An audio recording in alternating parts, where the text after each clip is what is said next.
മോന് മുജാഹിദു, ഒരു മോന് സുന്നിയാണ്. എന്തായിണ്ട് ഫത്വ ഉടനെ സുന്നിക്കനുസരിച്ച് ചെയ്തോട്ടെ. എങ്ങനെ സുന്നിക്കനുസരിച്ച് എന്തൊക്കെ? ഖുർആൻ ഓതുക, പിന്നെ മയ്യത്ത് കൊണ്ടുപോകുമ്പോൾ ദിക്റില്ല, മയ്യത്ത് കബറിൽ വെച്ചാൽ ട്യൂഷൻ കൊടുക്കുക, തൽക്കിൻ ആ പരിപാടിയൊക്കെ ചെയ്യുക.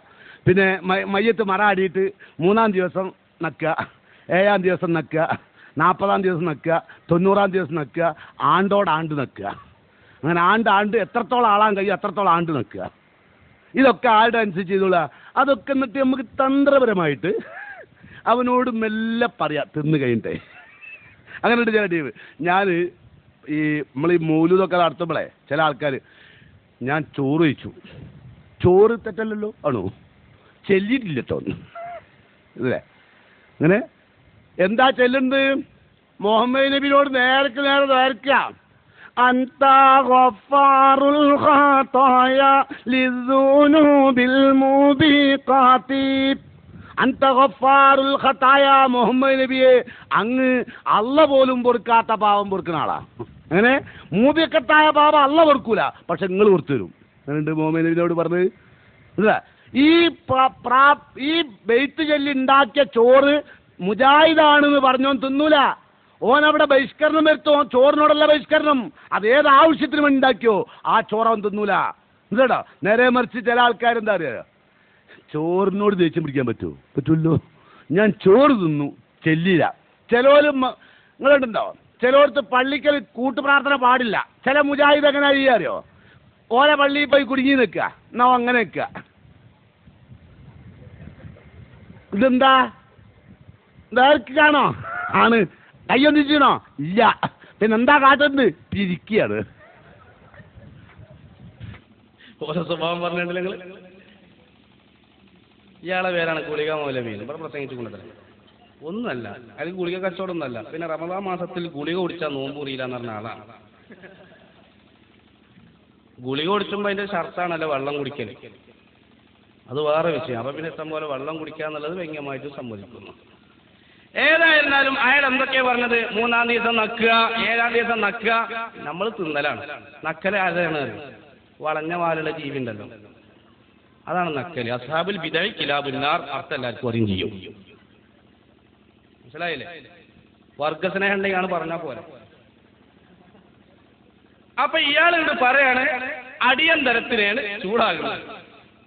അടിയന്തരത്തിനെതിരെ അഥവാ മരണപ്പെട്ടവരുടെ പേരിൽ അന്നദാനം നടത്തുന്നതിനെയാണ് ഇവർ വിമർശിക്കുന്നത്. ആ വിമർശനം ശരിയായി ചിന്തിക്കുകയാണെങ്കിൽ ആർക്കെതിരെയുള്ള വിമർശനമാണ്? സഹീഹുൽ ബുഖാരിയിൽ കാണാം, ബഹുമാനപ്പെട്ട അഷ്റഫുൽ ഖൽഖ് റസൂലുള്ളാഹി സല്ലല്ലാഹു അലൈഹി വസല്ലമ തങ്ങളുടെ പുന്നാര ഭാര്യ മഹദിയായ ആയിഷ റളിയല്ലാഹു അൻഹ പറയുന്നു, ആരെങ്കിലും അവരുടെ അഹ്ലികാരിൽ നിന്ന് മരിച്ചാൽ കുറെ ആളുകളൊക്കെ പിരിഞ്ഞുപോയി, ഇല്ല അഹ്ലഹാ വ ഖാസതഹാ, അവരോട് ബന്ധപ്പെട്ടവരും കുടുംബങ്ങളും അവരുടെ സഹചാരികളും അവർ ഒരുമിച്ച് കൂടിയാൽ അമറത്ത് ബി ബുർമത്തിൻ, അതേ ഒരു പാത്രം വെക്കുകയും എന്നിട്ട് ഭക്ഷണം പാകുകയും ചെയ്യുകയും എല്ലാവർക്കും ഭക്ഷണം കൊടുക്കുകയും ചെയ്യുമെന്ന് സഹീഹുൽ ബുഖാരിയിലുണ്ട്. അതുപോലെ തന്നെ 4 മദ്ഹബും ഇത് അംഗീകരിച്ചതാണ്. താബികളിൽ പ്രമുഖനായ താബി സാഊസ് റളിയല്ലാഹു അൻഹു ബഹുമാനപ്പെട്ടവരിൽ നിന്നും ഇത് സഹീഹായി ഉദ്ധരിക്കുന്നു. പൂർവികരായ മഹത്തുക്കൾ മുഴുവനും അത് അംഗീകരിക്കുകയും ചെയ്യുന്നു. നേരെ മറിച്ച് പഴയ കാലത്ത് ജാഹിലിയ്യ സമ്പ്രദായത്തിൽ ഒരാചാരമുണ്ടായിരുന്നു. കുറെ ആളുകളെ കൂലിക്ക് വേണ്ടി കരയാൻ വേണ്ടി നായിഹാത്ത്, മോങ്ങാൻ വേണ്ടി കരയാൻ വേണ്ടി ചില പെണ്ണുങ്ങൾ ഒരുമിച്ച് കൂടും.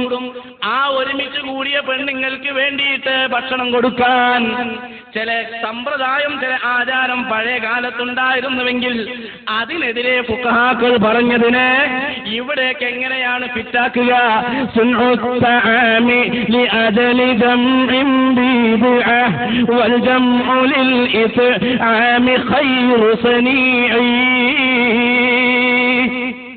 ഇങ്ങനെ ഒരുമിച്ച് കൂടിയ ആളുകൾക്ക്, കരയുന്ന ആളുകൾക്ക് വേണ്ടി ഭക്ഷണം ഉണ്ടാക്കി കൊടുക്കൽ ബിദ്അത്താണ്. ഫിഖ്ഹിന്റെ കിതാബുകളിലുണ്ട്.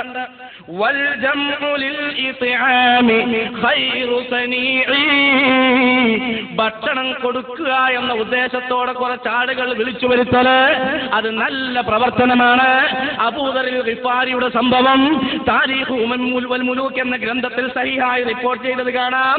ബാബു ഇത്ആമി തആമി മിനൽ ഈമാൻ, ഭക്ഷണം കൊടുക്കുക എന്നത് ഈമാനിൽപ്പെട്ടതാണെന്ന് സഹീഹുൽ ബുഖാരിയിൽ ഒരു അധ്യായം തന്നെ കാണാം. അതുകൊണ്ട് ഒരിക്കലും വിമർശിക്കണ്ട. പിന്നെ ഇയാൾ പറഞ്ഞെന്താണ്, നേരിക്ക് നേരെ ദുർക്ക മൗലൂദിൽ എന്താ ദുർക്കല്, അന്ത ഗഫാറുൽ ഖതായ, ആരോട്? മുഹമ്മദ് നബിയോട്. ഹാദാ അയ്ളൻ വിടലുൻ അളീം. ഇത് വലിയൊരു വിടലാണ്. കാരണം യാ വലിയൽ ഹസനാത്തി യാ റഫീഅ ദറജാത്തി എന്ന് തുടങ്ങുന്ന അവിടെ മുതൽ അല്ലാഹുവോടാണ്. അതിന് മൗലൂദ് ഓതി ശീലം വേണ്ട. അയാൾ തന്നെ പറഞ്ഞ എന്താ, ചോറ ഇന്നലുള്ളൂ, ചെല്ലലില്ല. എങ്ങനെ കിട്ടുക? ഒരു സംബോധനത്തിൽ നിന്ന് മറ്റൊരാളിലേക്ക്, അതിലേക്ക് മേലെയായ ആളിലേക്ക് തെറ്റുക എന്നുള്ളത് ഖുർആനിലും ഹദീസിലും കാണാം. തവസ്സുലിന്റെ ഹദീസിൽ കാണാം, യാ മുഹമ്മദ് അല്ലാഹുമ്മ ശഫീഉ ഫിയ്യ.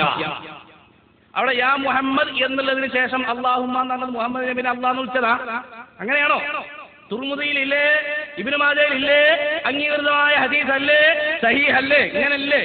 അതിന് എന്ത് ഖുർആൻ, എന്ത് ഹദീസ്? ഇയാൾക്ക് കുറെ മിമിക്രി അറിയാം, വേറെ ഒന്നും അറിയില്ല. മിമിക്രി MU വൈ എന്ന് പറയാൻ അതേറ്റൊക്കെ അറിയൂ. അങ്ങനെ തന്നെ വളരെ വിഷയമുണ്ട്. കണ്ടില്ല നിങ്ങള്? ഉമർ മൗലവി, കെ ഉമർ മൗലവി എന്ന് പറഞ്ഞിട്ട് ഒരാളുണ്ട്. അയാൾ കാര്യപ്പെട്ട ആളാണ്. ആദ്യം കേരള ജമിയത്തുൽ ഉലമയുടെ പ്രസിഡന്റും KNM-ന്റെ പ്രസിഡന്റും പ്രായം കൂടിയപ്പോ വൈസ് പ്രസിഡന്റും ആയി. ലഫ്ലിന്റെ സിയാദത്ത് മാനാന്റെ സിയാദത്തിന്റെ മേൽ അറിയിക്കണം എന്നാണ് കെ ഉമർ മൗലവി. അയാളുടെ വയസ്സിൽ കണ്ടില്ല നിങ്ങള്? യമൻ അലൂദു ബിഹി മിനൽ അക്വാലി മുതവറിഅൻ നദ്നു മിനൽ ഖഹാരി അൻതല്ലദീ ഔജതനി വവൈതനി തഹതൽ മളില്ലതി ലഅബതൽ അഖദാരി അദ്ഉക ദഅവത ഹായിരിൻ മുതഹയ്യിർ ഫിൽ കൗനി വൽ മലകൂതി വൽ അസ്റാർ. ഇത് തിരുത്തിയിട്ട് പോരെ മൗലവിമാരെ, പാവപ്പെട്ട സുന്നത്ത് ജമാഅത്തിന്റെ ആളുകൾക്കെതിരെ കുതിര കയറാൻ.